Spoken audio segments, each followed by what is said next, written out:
Semoga yang subscribe diberikan rezeki melimpah dari jalan tak terduga. Dan yang like komen, dimudahkan jalannya menuju surga di hari akhir nanti. Siapa yang tak mendengar nama Qorun? Dia adalah seorang sosok kaya raya di zaman Nabi Musa yang namanya melegenda hingga sekarang. Kisahnya diabadikan dalam Al-Quran, bahkan menjadi peribahasa atau ungkapan di masyarakat guna menggambarkan seseorang yang mirip dengan tabiatnya atau menisbatkan harta yang ditemukan terpendam dalam tanah sebagai harta Qorun. Qorun adalah miliarder kaya raya yang hidup sejaman dengan Nabi Musa. Saking kaya rayanya, Qorun setiap kali keluar dari rumahnya, ia didampingi dengan 300 pelayan laki-laki dan 300 pelayan perempuan. Qorun juga dikawal oleh 4.000 pengawal yang diiringi 4.000 binatang ternak ditambah 60 ekor unta yang khusus membawa kunci-kunci gudang penyimpanan harta kekayaannya itu. Itu dilakukan semata-mata sebagai bentuk kesombongan bahwa dialah manusia paling kaya, paling terhormat, dan memiliki pengikut setia. Ia merasa lebih mulia dibandingkan Nabi Musa alaihissalam. Orang-orang tentu saja akan penasaran seberapa banyak harta kekayaan Qorun jika pengawal dan pembawa kunci gudang kekayaannya sebanyak itu. Lalu berapa banyakkah harta yang dimiliki Qorun yang disimpan di dalam gudangnya tersebut? Sebelum saya melanjutkan, dimohon untuk menonton video ini sampai selesai supaya tidak ada kesalahpahaman dalam memahami isi cerita, serta mohon bantu channel ini semakin berkembang dengan cara tekan subscribe dan silakan tinggalkan like serta komen positifnya. Semoga dukungan pemirsa Risalah Kehidupan bernilai pahala dan menjadi wasilah dimudahkannya segala urusan pemirsa sekalian. Pemirsa Risalah Kehidupan, di zaman sekarang banyak orang yang mengistilahkan rezeki yang tak terduga dengan istilah harta Qorun. Lalu dari manakah sumber harta kekayaan Qorun yang sangat luar biasa itu?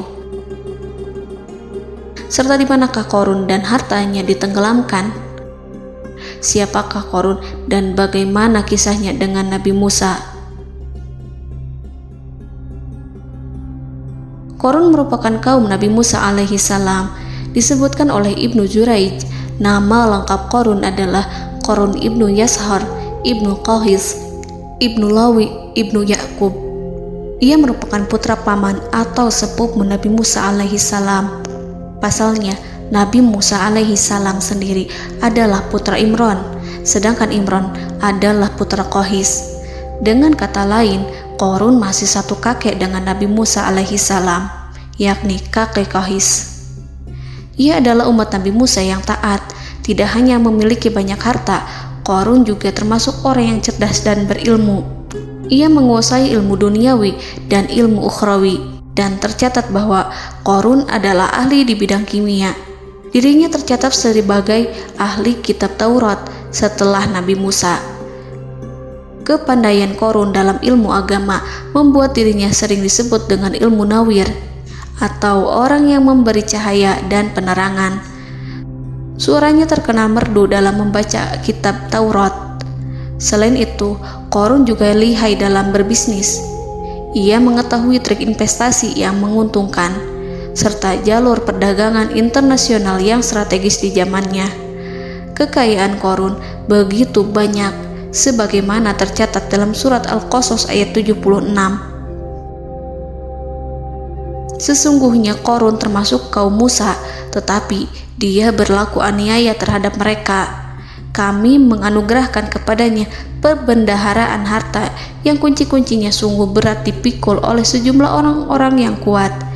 Dalam riwayat Kaisamah disebutkan, kunci gudang kekayaan Qorun dibutuhkan 60 bigol atau sejenis kuda kecil. Ukuran kuncinya sebesar jari, bahannya terbuat dari kulit, dan setiap kunci digunakan untuk satu gudang. Maka keluarlah Qorun kepada kaumnya dalam kemegahannya. Para ulama tafsir menjelaskan Korun keluar dengan mewah diiringi dengan 300 gadis berbaju merah dan 4.000 kendaraan kuda.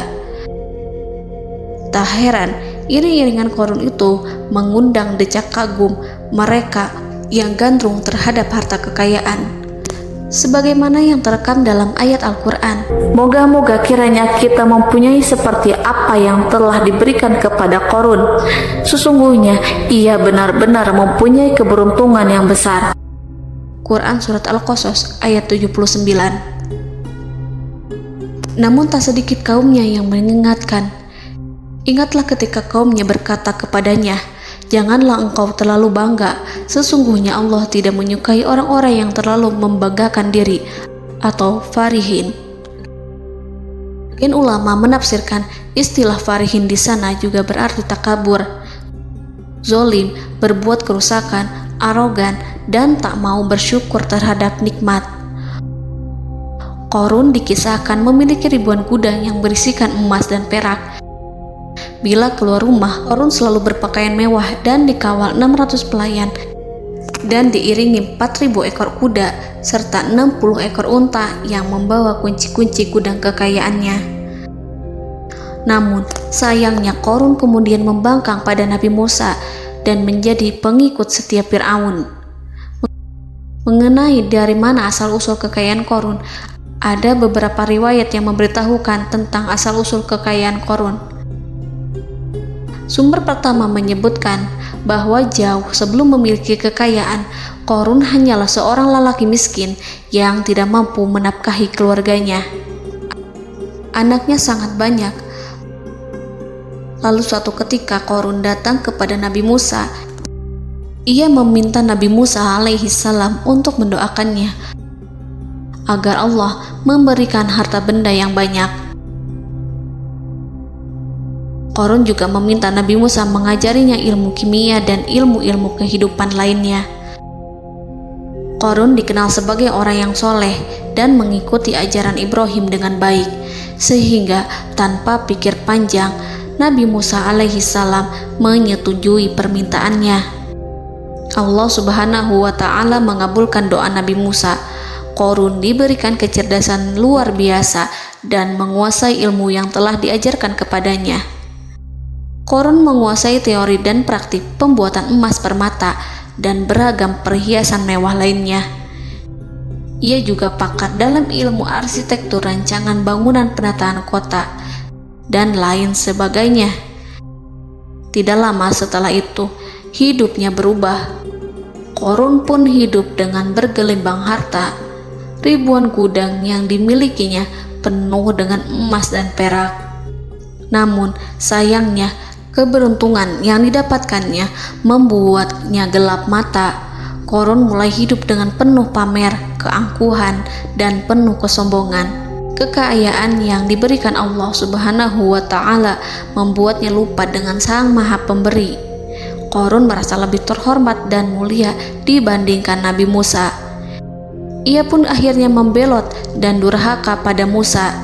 Ia mengingkari janji-janjinya dulu dan beralih menjadi pengikut Fir'aun yang setia.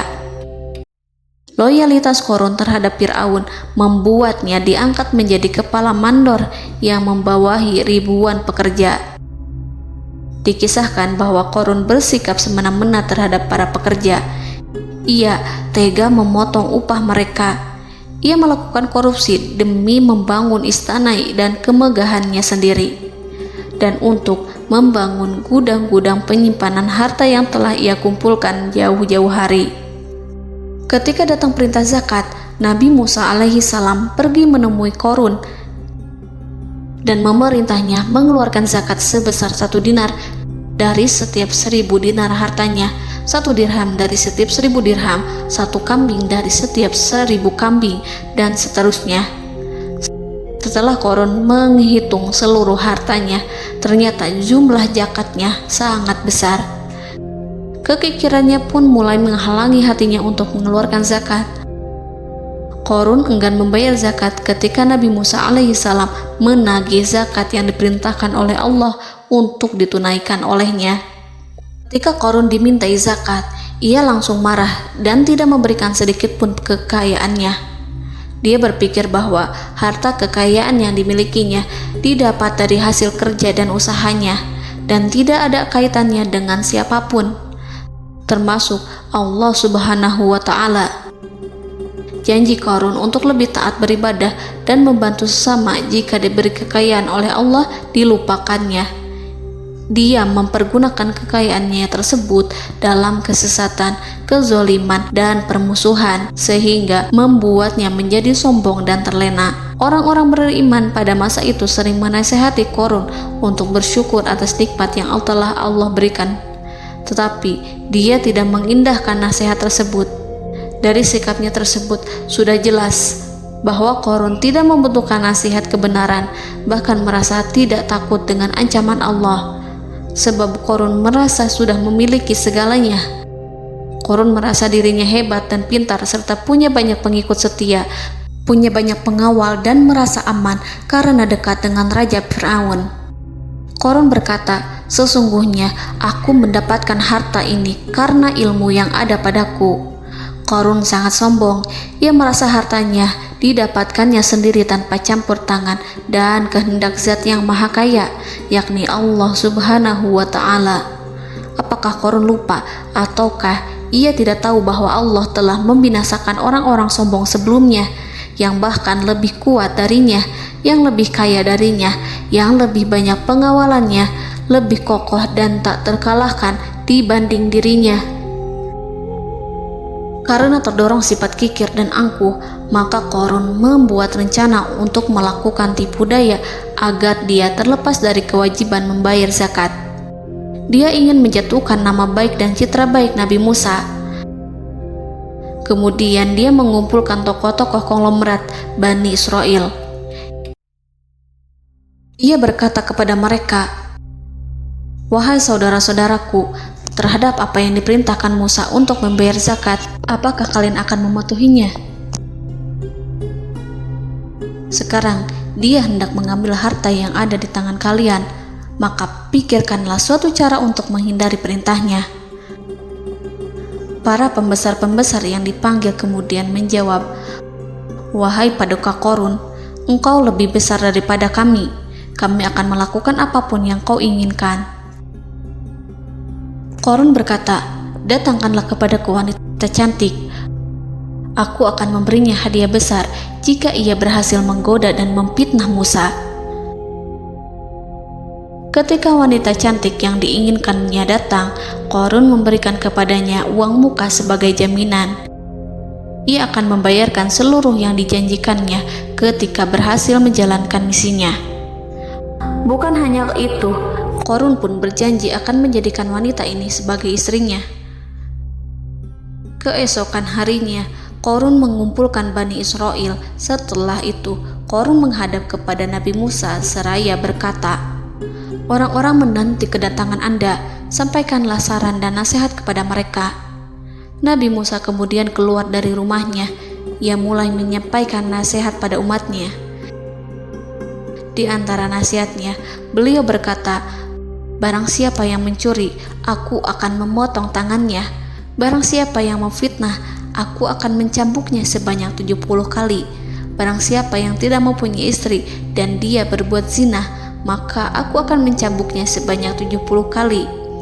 Adapun barang siapa yang memiliki istri dan ia berbuat zina, aku akan rajam dia sampai mati." Qarun kemudian berkata, "Apakah ini juga berlaku untuk Anda jika Anda sendiri yang berbuat zina? Apakah Anda akan menerima hukumannya?" Kemudian Nabi Musa menjawab, "Ya, meskipun saya sendiri yang melakukannya." Maka kemudian Qarun memanggil wanita yang telah dibayarnya. Wanita itu berdiri di depan Nabi Musa dan Bani Israel yang telah berkumpul, mengaku sedang hamil karena berhubungan badan dengan Nabi Musa.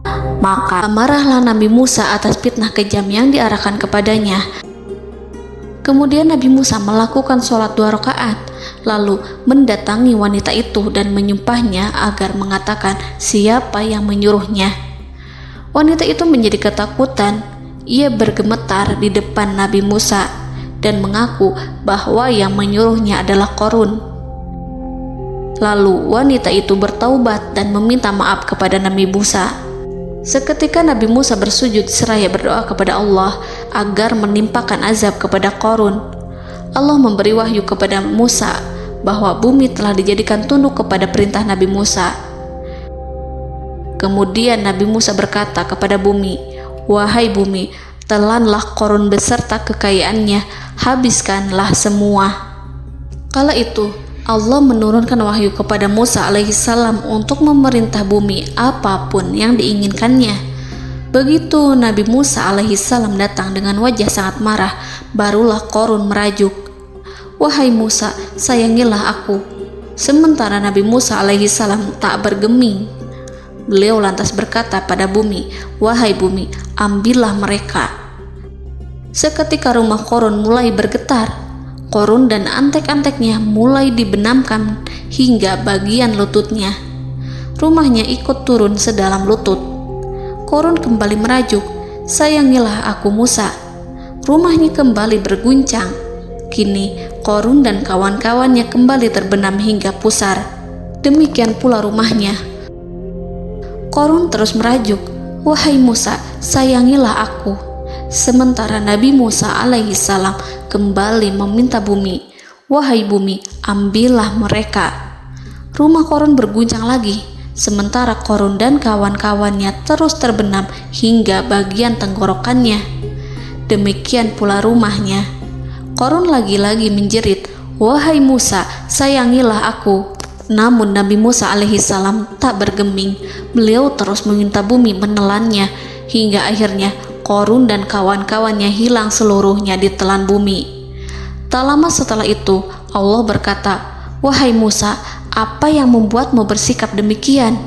Padahal demi kemuliaanku, andai dia Qarun berdoa kepadaku, niscaya aku akan rahmati. Maka kami benamkan dia beserta rumahnya ke dalam bumi, maka tidak ada baginya satu golongan pun yang akan menolongnya selain Allah. Dan dia tidak termasuk orang-orang yang dapat membela diri." Quran Surat Al-Qasas ayat 81. Lalu di manakah lokasi ditenggelamkannya Qarun beserta harta bendanya? Konon berdasarkan kepercayaan beberapa masyarakat setempat, Qarun ditenggelamkan di sekitar sungai atau danau Moris yang terkenal di kota Payom, negara Mesir. Qarun konon mendirikan istana dan di tempat itu pula ia ditenggelamkan. Dahulu, Qarun berkeinginan membangun sebuah istana, namun tidak diizinkan oleh Fir'aun jika istana itu dibangun di samping istana Fir'aun.